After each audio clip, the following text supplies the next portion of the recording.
Anthropology is the study of man, and archaeology is the study of the prehistoric part of mankind and their development.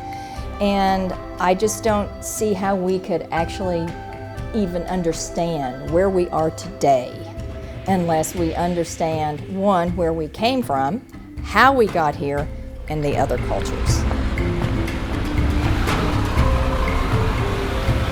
One of the primary benefits of anthropology is to show how other cultures live, what they value, and that makes us, you would hope, not so ethnocentric about our own culture, but to realize that other people value things that are different than what we value, and that their religion is just as important to them as our religion is to us.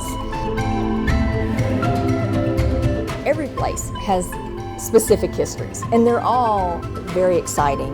I think what makes the Four Corners so valuable and so interesting to so many people is, one, we have built architecture here.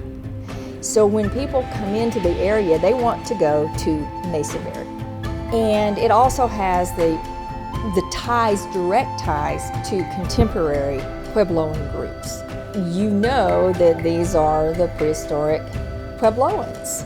So I think that's really spectacular here. It's the material culture and the built architecture that most people, that really is what most people are interested in and wows them. I want them to have an appreciation for our past, not just the past of mankind, but for here, right here in the Durango area, in the Animas Valley, and the surrounding areas. I want them to appreciate what this was like. I want them to come out of here going, I didn't know that. I never knew that we had that much history here in the Durango area. I want them to have that appreciation. In the Four Corners, we have general time periods / culture periods. And they begin with what's called the basket maker here. Well, they begin with archaic, but we're just going to really make this shorter and talk about the basket makers. Then the basket maker 2, there is no 1. The basket maker 2 are non-pottery. So they have atlatls, and they have baskets, beautiful weavings, but they did not have pottery yet. And they also did not have beans. Come basket maker 3, you've got pottery and you've got beans. And those two go hand in hand because you can't cook beans in a basket. The boil in bag basket technique just doesn't work with beans. So it's no wonder that those two kind of explode, together. And basket maker 3 is the beginnings of pottery. By the time you're getting into these Pueblo periods, you're getting large sedentary villages. And then that just keeps advancing. By the time you get into the later Pueblos, Pueblo 3, getting a lot more use of cotton. Chaco is primarily Pueblo 2, where Mesa Verde is primarily Pueblo 3. And yes, these people are moving across the landscape. My role as the museum conservator is to evaluate and conserve the pieces that are available to the Animas Museum. So I basically have been going through our collection, doing a structural evaluation just to see what kind of condition they're in. Primarily the collection's in moderate to fair condition. There's a few pots that are in pretty bad shape, or mostly, missing pieces, or were, poorly reassembled by amateur conservators. Everything I've encountered so far has been either library paste or white glue. Elmer's glue is not an archival adhesive, so it tends to yellow over time. It can also crumble and kind of lose its hold on the objects it's been applied to. I've spent many hours trying to undo some of the damage. I mostly use cotton soaked in warm water to kind of soften it up, and I can just either scrape it away with a scalpel, or I use old dental scaling tools. Sometimes a mild solvent like isopropyl alcohol if on the tougher stuff. So the eventual goal is to remove all the original adhesive, and I will reassemble the pot, and hopefully pieces will fit better and then just overall look better than the original repair.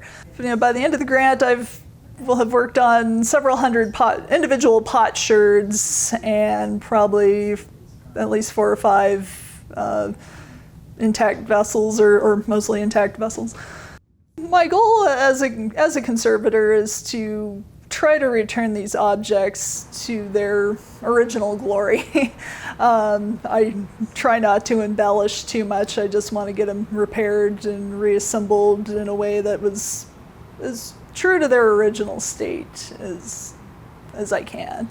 All Ancestral Pueblo and pottery was made from clay, and most of it locally sourced. Occasionally stuff would be traded in, especially like unique colors that aren't found in a region that people wanted to use for paint and decorative purposes. People were making pottery with basically what they had available to them in the area. So Ancestral Pueblo and pottery had many purposes, a lot like our modern ceramic ware today, everything from utilitarian cookware to decorative or kind of ornamental, possibly ceremonial pieces. I'm no expert on what each design means, and a lot of it may be up to interpretation because we don't know for sure. So some of it may just be cultural and may have been unique to that potter as an artist, be kind of their signature style. It touches me at a personal level also as an artist, or a fellow artist, I guess I should say. It's really fun to take a close look at these objects and kind of get into the mind of the creator, kind of getting some insight into what they were going for, how they were making these objects. And it's also inspired me and influenced some of my own work outside of this job. So I'm fortunate enough to live in an area that has many of the natural resources that Ancestral Puebloans were using to create their pottery. I live just south of Durango. So yeah, I've been spending the past couple of years going out and just digging up clay that I find just naturally in the local soil and processing it. I've been growing Rocky Mountain bee plant, which is commonly used for organic paints. I find it's easier to repair things if you understand how it was made in the first place. So. This part of the grant is analyzing pot sherds. These particular sherds were mounted on boards back in the 30s for display at the Durango Public Library. Somebody they thought these were really pretty and really nice, and they put them on boards. So what the three of us, and that's Briana and Patty and I, are doing, Briana took them off the boards very carefully and cleaned them up, and she gave them catalog numbers and put them in these boxes, and then Patty and I are analyzing them. This one is kind of cool too. They've never been recorded. They have never been looked at this level. We look at the shape. We're deciding whether we think that it's a mug, for example, or a kiva jar. And then we're looking at paint. We're trying to figure out whether this was a mineral paint or whether it was an organic paint or whether it's a combination of the two types. That gives us an idea about time period and place. We look at the clay matrix itself. The clay itself, we can't really talk too much about where that clay came from, but they do come from different areas. And certainly if we have a clay that's orange, That's not something that's made here in Durango. So we already know that it may have been found here in Durango, but it wasn't made here in Durango. More often, what we're really looking at is what did they use in that clay it's called temper or grog, but it holds it together, keeps it from shrinking. If you didn't have any temper or grog in your clay, it would shrink and crack. So you have to put something in there. So the rocks, the ground up sherds, whatever it is they're putting in there, that's also indicative of time period and place. That's when we're getting down to looking in that microscopic level. Like, what were they using to put in their clay? And we're writing all this down, we're taking measurements because they're important if someone is ever looking to see, what does the Animas Museum have? That's a black and white mug, correct? What do they have there? I'm a researcher. I'd like to know what kind of sherds they have, because maybe what they have is important to my master's thesis. I'm a fiber artist by trade, but I've also done a number of ceramic projects. That's my interest. If I take a pottery shard, I tend to pick it up and feel it and say, oh, this is how the artist who made this created this vessel. I assess the texture of it, how the time it took the artist to make even that small piece, and what the larger vessel would have looked like, how the decorations on it are very important, of the fine line, or if it was rather sloppy, fast decoration, or no decoration. Different culture groups had standards and styles that they use, but you can also find variances within those styles where individual artists broke out and did what they really wanted to do a little bit, I believe. My work in this project actually is a scribe and an aid to Mona. I have my own knowledge, and I fully am in awe of what Mona does, because she has so much knowledge as an archaeologist. On the spreadsheets, I record weight of each shard. We record what vessel type we believe it is. If it has interior paint on it, we assume that it's probably a bowl. If it has exterior paint, it's more likely an olla.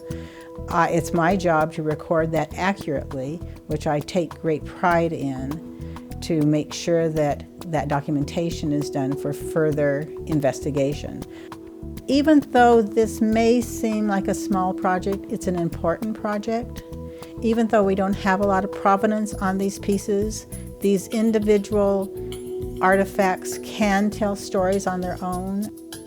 People working on their masters and doctorates are going back and looking at old collections and finding information that had been overlooked. This project will hopefully help future researchers. This grant, this IMLS grant, I was part of writing the grant, and it is to go through the collection of the complete vessels that we've not ever really done as a professional, and gather as much information as we possibly can. It's cataloging and it's analyzing these. And the same thing is going on with these sherds. And the end goal is that information is available, will be available. We can, when we go put one on display, we have the information about it. Instead of just, oh, this is a nice, pretty black on white bowl, we can now talk about the kind of bowl it is, what time period it may have been, where it possibly could have come from. And it's never good to just have information that's stuck in the drawers or stuck in the cabinets. You want to have this information so that it can be available for indigenous communities, researchers, and the general public. Over the years, There's become a lot more awareness from archaeologists about the indigenous culture that they're working with. It's really important that we have open discussions with the indigenous communities. You know, the Antiquities Law was here, that's in 1906. But as far as protecting graves and grave goods, those laws are really fairly recent. I mean, NAGPRA is 1991. Do I think that I am providing some benefit back to the Native American community? I do, but I do understand that they don't always agree with how we approach archaeology. And we're doing a really good job now, though, of making sure that we're trying to find, all the museums are trying to find all their articles of patrimony and giving them back. I think a purpose of getting a lot of this collection out onto public view is important for, for conservation and just generating interest in these ancient cultures. Being able to see it and appreciate it might get people to be more interested in protecting, say, our public lands or protecting cultural heritage.